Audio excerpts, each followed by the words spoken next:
but we thought it's essential. Now, yeah, and wait, it's a different title now. Oh no, this is just project motivation. Oh, okay, yeah. So it's my great pleasure to introduce Yiran Hua, she's our postdoc fellow this year, and she's gonna talk equal as friends. Thank you. Thank you for introducing me.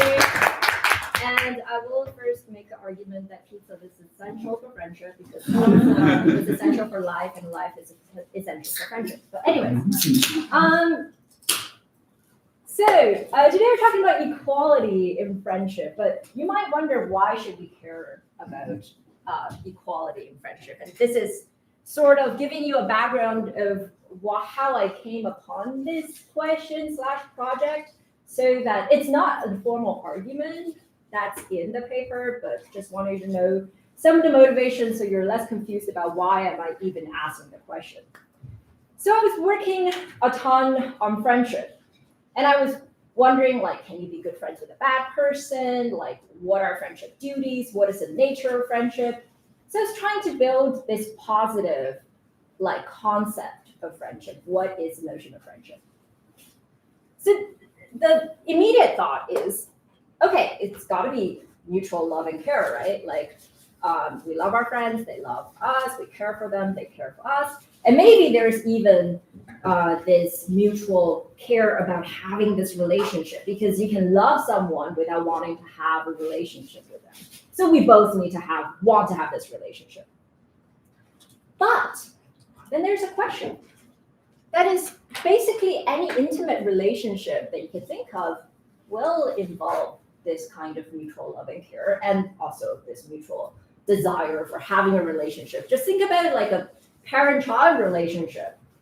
Like, of course it involves mutual love and care. Then how can they be distinguished from friendship? So the task I was going on was to find a feature of friendship that can distinguish it from other intimate relationships, mostly parent-child relationships. And that's why I started thinking about equality, because friendships, as people say, are equal in a way that parent-child relationships are not. So that's why I'm giving the talk. Okay. Just about every philosopher who has written on friendship agrees that friendship is an egalitarian relationship. However, surprisingly little has been said about exactly what this equality amounts to. There are two links that philosophers have supposed between friendship and equality.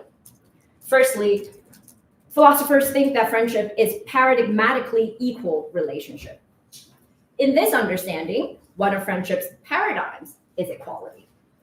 Friendship can be distinguished from paradigmatically hierarchical relationships, such as parent-child relationships, by this paradigm of equality.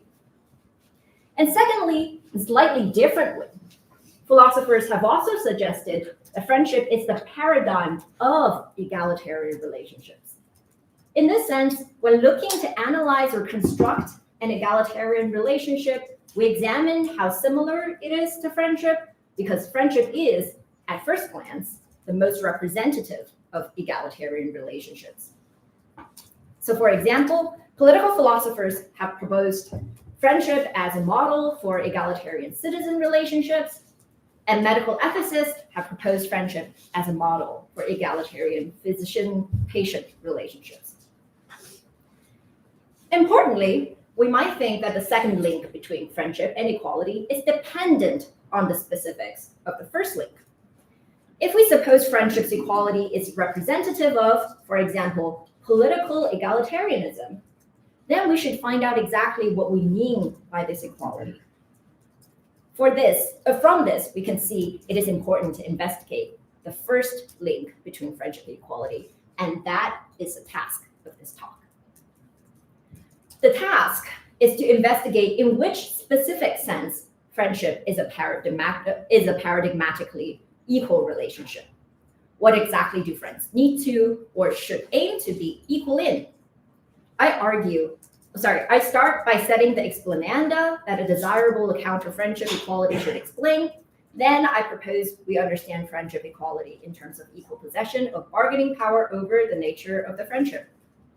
According to my account, friendship's paradigmatic equality should be analyzed in terms of equality in the possession of bargaining power over decisions made in the context of friendship. So the two explananda that I'm going to give are important in both that they should be true of friendships, but also that they should distinguish friendship from paradigmatically hierarchical relationships such as parent-child relationships. So they capture two extremely strong intuitions I have about friendship. And the first requirement, that is the first explanandum, captures the thought that equality is a good-making feature of friendship. When we say that friendship is equal, a friendship is equal or unequal, we're not just making a descriptive claim. We also make a claim about whether the friendship is closer or further away from the ideal of friendship on some measure. Moreover, equality makes friendship better qua friendship, not just qua, for example, a distribution of goods.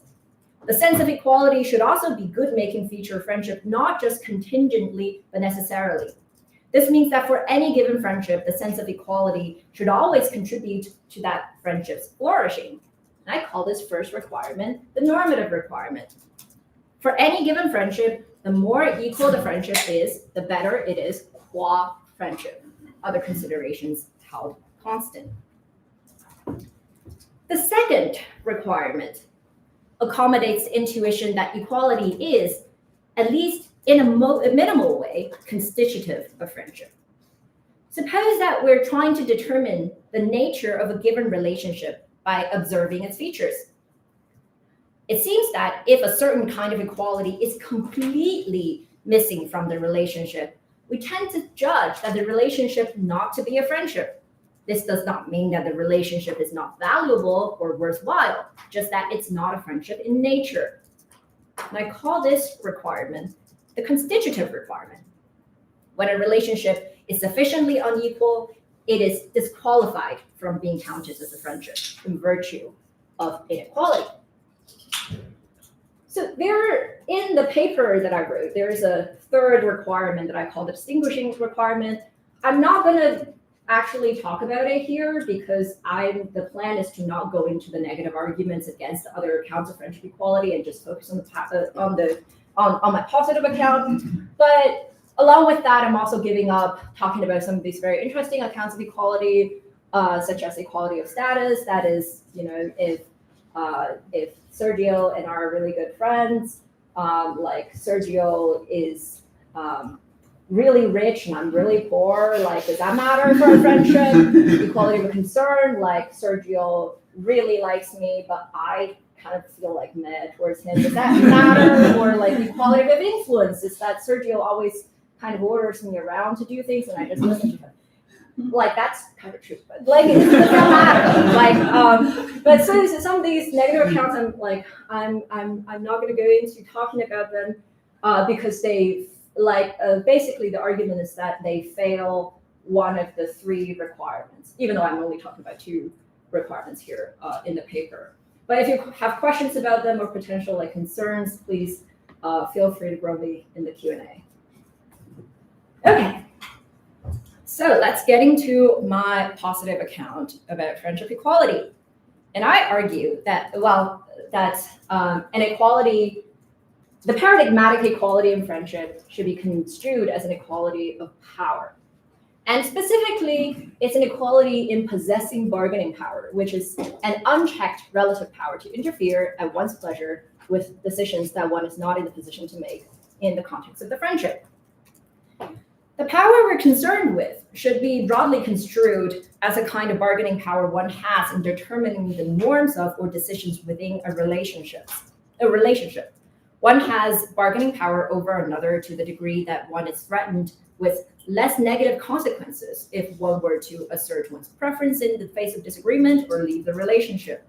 Conversely, One is subjugated by another if one is threatened with grave negative consequence if one were to either assert one's preference in the face of disagreement or leave the relationship. In this picture, we understand friendship as a kind of good that can be distributed to the participants of a given friendship through something like a negotiation process. One participant has power over the other participant in the context of friendship when they have weightier bargaining chips to bargain for a distribution of friendship goods according to their own preferences. Consider an example, a trip to Paris. A and B, because I'm so great at naming things, but like all of my characters are called A and B in this time. They disagree over what they should do on the trip to Paris. Suppose A would rather stay at the hotel, preferably with B accompanying her. By doing so, A is making a demand on B, and the demand's weight can be determined by the kind of bargaining power that A has. The weight, or what we might call a bargaining chip, is often implicitly communicated and can only be understood by looking at the relationship holistically. Given A and B's history that I've made up in my head, we can assume that one of A's bargaining chips is that if B were not to comply with her demand to stay at the hotel, then she would lose a degree of trust in B and would make their relationship less intimate. This bargaining chip is weighty because B cares about having A's trust and further developing their intimate relationship, so suffering this loss would be undesirable. In this calculation, A has significant bargaining power over B because B does not want to suffer the negative consequences of losing A's friendship. If B agrees and stays at the hotel with A, then they would have made a they would have successfully negotiated a collective course of action. As this example implies, bargaining power is partially determined by dynamics internal to the relationship. How much each participant cares to receive any given relationship good contributes to the dynamic of the bargaining power when the goods are being negotiated or used as a bargaining chip in negotiation. Bargaining power can also be determined by factors external to the relationship, such as one's social status or professional status. For example, if besides their relationship, A is also B's boss, then A likely has significant power over B. This is because there are goods that are separate from the internal friendship goods that participants in the friendship can nonetheless bargain for. If B really cares about doing well at her job, and if making things awkward with A will likely affect how well she can do at the job, then this puts pressure on B to make sure her relationship with A is as smooth as possible, which gives A power over B. One important thing to notice here is that bargaining power is determined by the overall calculation of the factors mentioned above, and maybe there are some other factors that I'm not listing here. This means that even extreme inequalities in one of the determining factors doesn't disqualify this relationship from being overall unequal. So suppose someone is extremely rich and I'm extremely poor. Just by that factor alone, that does not disqualify our relationship from being an overall unequal one, because it can be balanced from the other factors that we're considering. So there are three key features of bargaining power that I'd like to highlight here. First, bargaining power is partially determined by the consequence of any action performed or decisions made. That's why the bargaining power we're concerned with is called an unchecked power, because if one's interference had consequences, then their power to interfere would be checked by that consequence. So back on the example of A and B, A would have significant power over B if, suppose A is B's boss. A would have significant power over B if B strongly cares about doing the job well. And A can make B's professional life miserable at her pleasure without any consequence. However, if there are structures in place that oversees if the company's employees are being treated fairly, and A would run great risks of facing punishment if she were to bully B, then her power over B is significantly diminished. This means bargaining power is one's capacity to act or decide more or less arbitrarily in choices that the bargaining partner is at least partially in the position to make as an autonomous agent. The second important thing to notice is that since we're talking about possessing bargaining power, not the mere exercise of it, the bargaining power one person has in relation to the other person is zero-sum. I hope this is pretty self-evident, since the bargaining power can be calculated by aggregation of all the person's bargaining chips in terms of the value of the goods that she's capable of providing and or taking away, whereas the value of the goods are in turn determined by how strongly the bargaining partner desires them. If I acquire more bargaining chips, that necessarily means you are losing the related amount of bargaining power. In this little example here, if A is made to be B's boss, then A is gaining as much bargaining power over B as the power that B is going to lose. The third highlight is that bargaining power can be given from one friend to another, and often by activities that friends naturally perform anyways. Many friends are already unconsciously equalizing power by performing these activities in their friendship, and anyone in a friendship can try to equalize power by performing these activities as well. There are multiple ways to exchange bargaining power, and I will only give a few examples. Sharing secrets is one way to shift power. If I tell my friend a secret that I do not want others to know, then I'm giving my friend a kind of bargaining power because my friend is probably capable of spreading the secret without facing punishment. I can also give my friend power by binding myself with promises. If I'm the kind of person who cares about my obligations, then when I promise a good to my friend without asking for any good in return, I give my friend power to hold me to my promise. If I do not deliver on the goods, then my friend can justifiably blame me for not carrying out my obligations. Another way to give my friend bargaining power is by trusting them with doing certain things that are important to me. We often think that in a good friendship, friends trust each other to have their back. This trust often involves a transfer of bargaining power. If I trust my friend to keep a pair of my spare keys to my apartment, then I'm giving them bargaining power over me because with access to my apartment, my friend can probably devise ways to secretly sabotage me without facing punishment, if they really wanted to. Even extremely powerful people can transfer significant power to their friends by trusting them with important tasks. Superman can transfer significant bargaining power to his friend by trusting them to collaborate on his action plans and not leaking them to Lex Luthor. And finally, perhaps relatedly, we can also transfer bargaining power simply by marking someone as a friend, because the act of pronouncing someone as your friend gives them credibility in things they might say about you. And so they become a pseudo spokesperson for you, and your reputation thus is in their hands.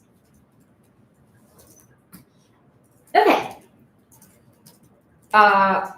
Hopefully we have a pretty good gloss of the account. We're gonna do a really quick recap here. So according to our account, bargaining power is an unchecked relative power to interfere with another person's decision with no consequence. Equal friends possess equal bargaining power, which means they have no bargaining power over each other. Bargaining power can be equalized between friends by performing activities that we commonly associate with friendship. So those are the things that we so far established. But you might have a couple of questions as to whether my account really works as I intend to. So I'm going to address two questions that you might ask.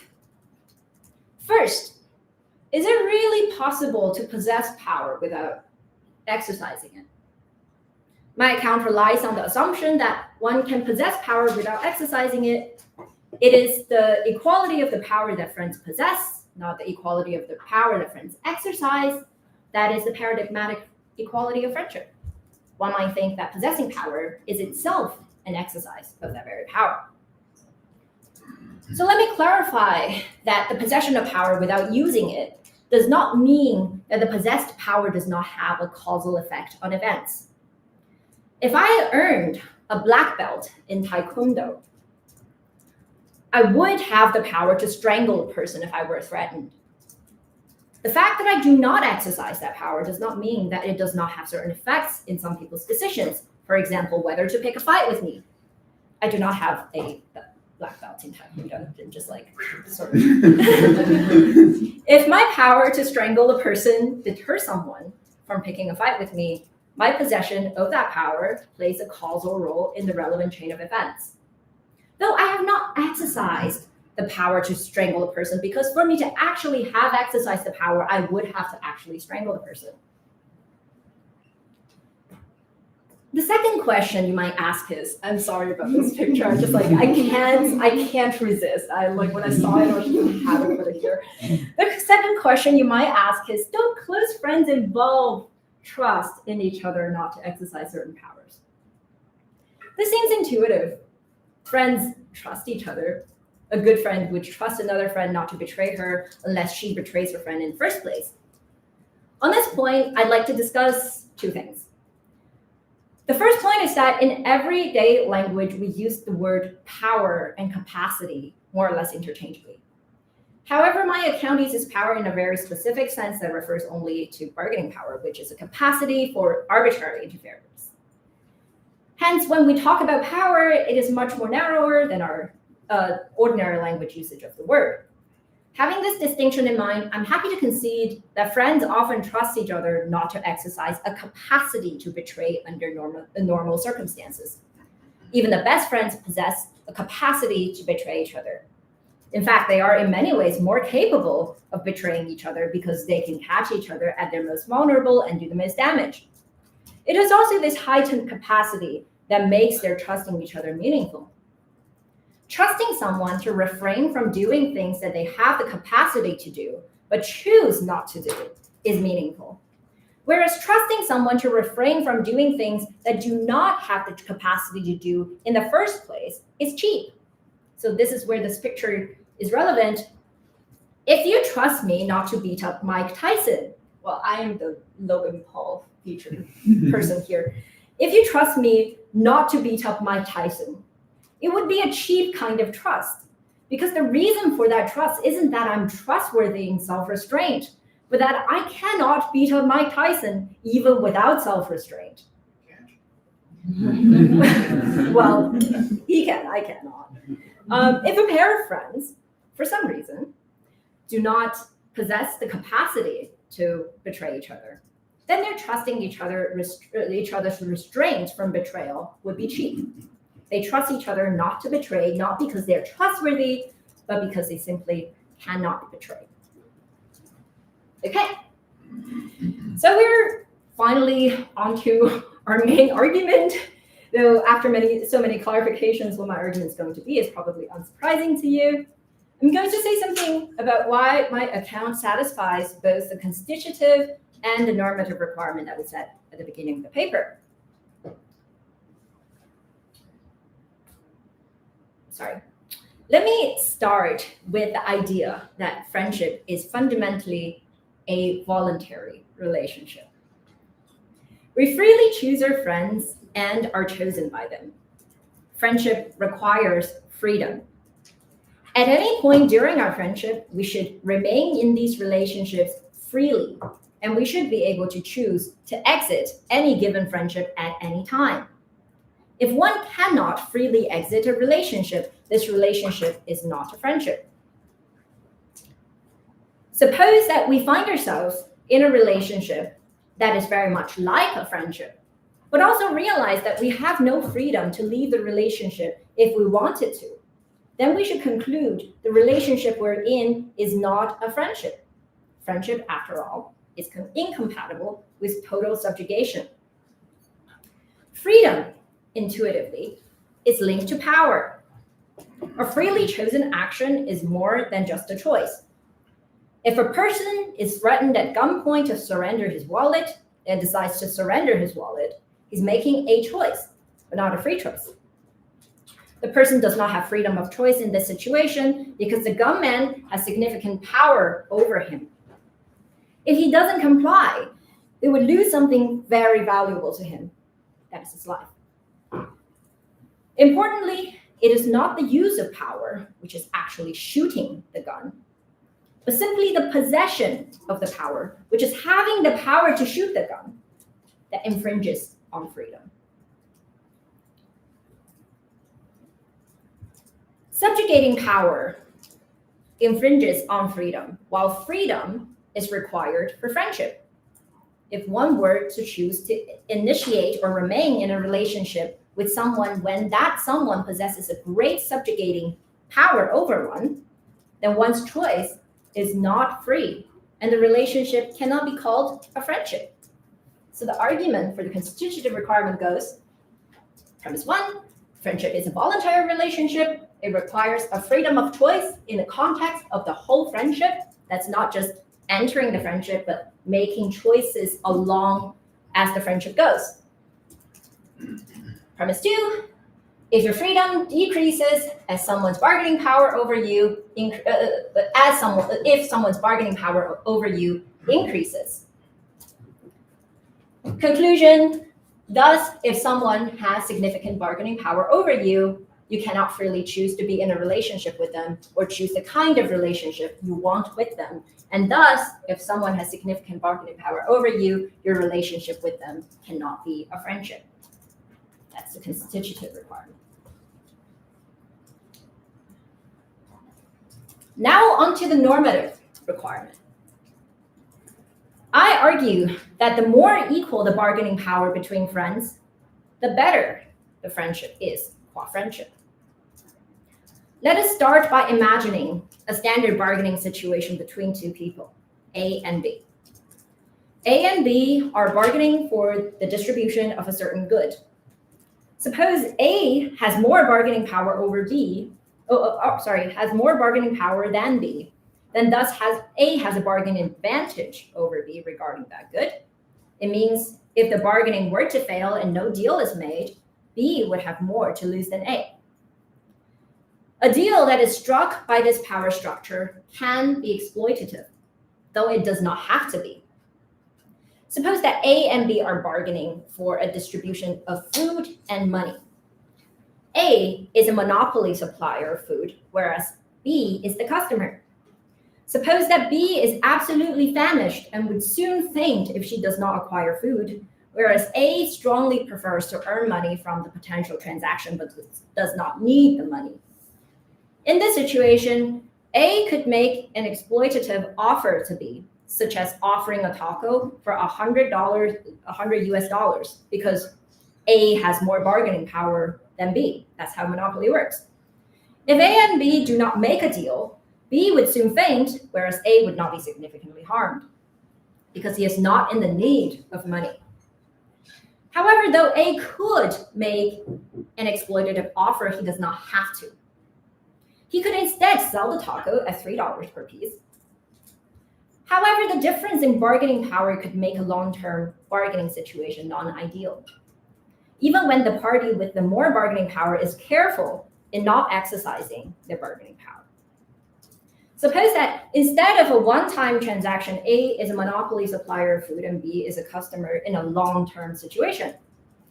Suppose that A sets his price for taco at $3 per piece, but he would face no negative consequence if he were to raise the price significantly, because A is independently rich and does not need the money to make money from food business. This long-term power disadvantage could make B entirely dependent on A's goodwill. Even if A charges only $3, the fact that A could raise the price without consequence still restrains how B might behave in a bargaining situation. Negotiation between friends are similar to a standard bargaining case. Suppose A and B are friends, and the good they're bargaining for is a friendship good. Similarly, if A has bargaining power over B, then B is more constrained when bargaining with A, even when A does not in fact exercise the power.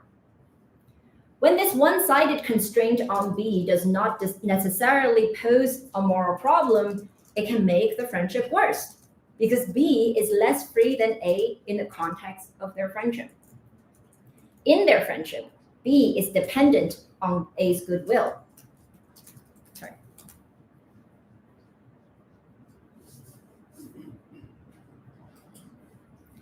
Is dependent on A's goodwill.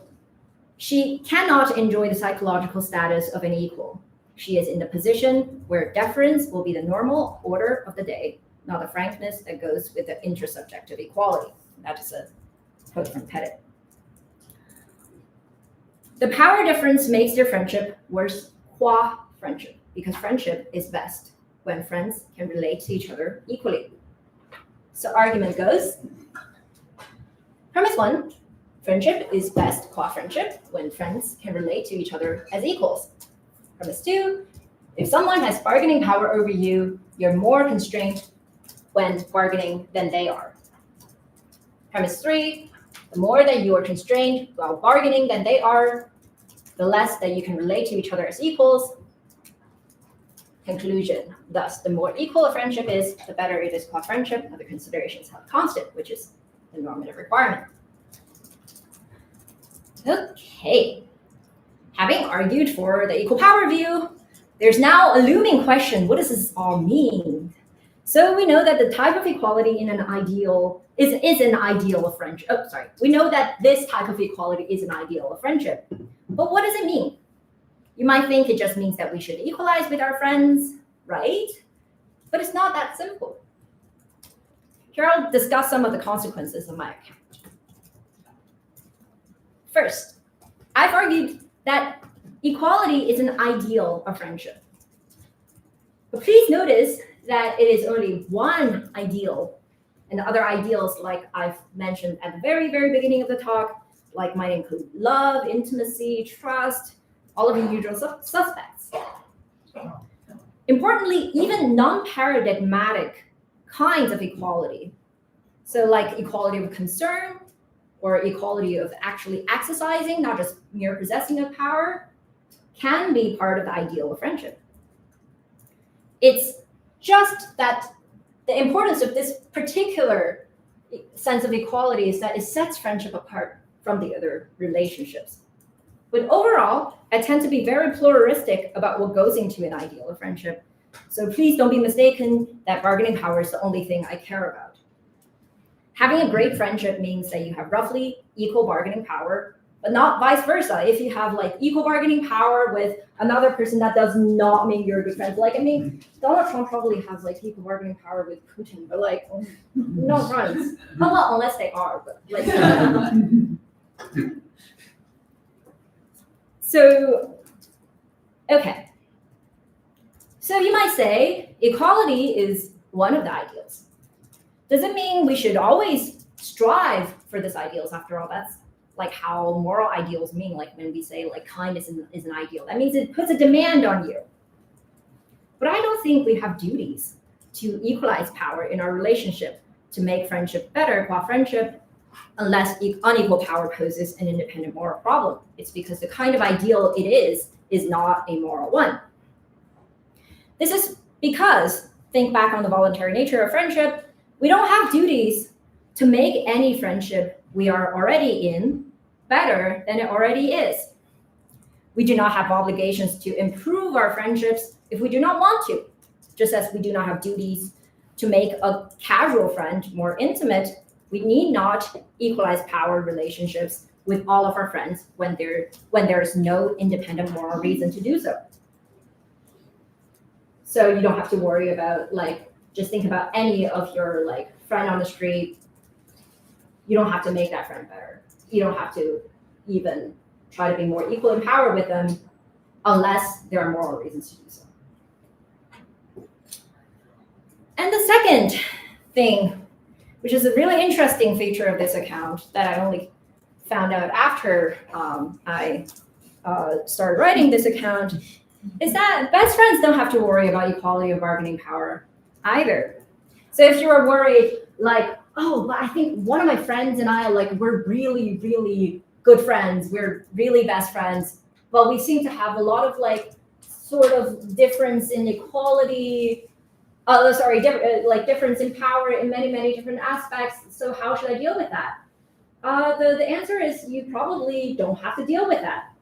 because in an extremely intimate relationship that you might have with your best friend, where both friends extremely value their relationship, the bargaining power between the friends tend to equalize anyway.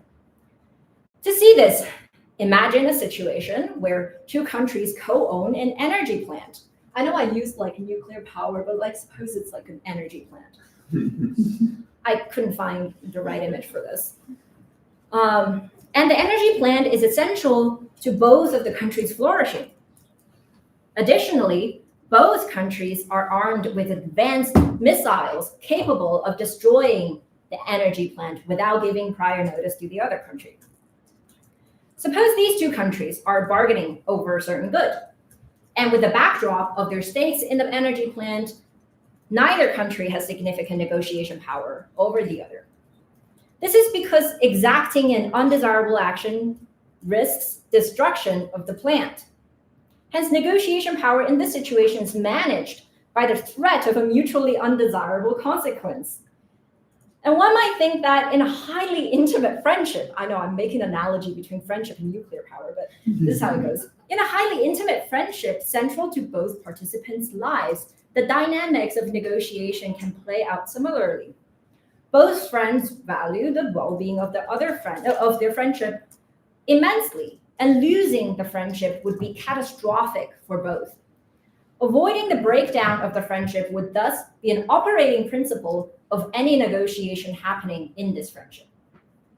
Much like the energy plant example, the threat of breakup effectively balances the bargaining power the two friends hold, because the breakdown of the friendship is an extremely undesirable consequence that either party can exact on the other without prior notice. Okay, then when should we equalize? The answer is when morality is at stake. According to the equal power view that we've just discussed, the moral importance of having an egalitarian relationship depends largely on the nature of the goods being bargained for. If the good is low stakes, like who gets the last cookie, the power imbalance doesn't raise serious moral concerns. However, if the good is high stake and high risk, like whether one should lose one's job, then a difference in bargaining power between the negotiators would pose a moral problem. This also implies, quite plausibly, that unequal sexual relationships tend to be more morally problematic than unequal friendships. This is because the typical negotiated goods in sexual relationships are high stakes and high risk, because sex tends to be high stake and high risk. Meanwhile, the typical negotiated goods in friendships, such as companionship, are much lower stake and lower risk. Final recap. So that we're sort of on track with the whole dialectic, the initial question is, what is the paradigmatic sense of equality in friendship? We got into this question because I wanted to, sorry, I have a habit of using we, but you don't have to get on board.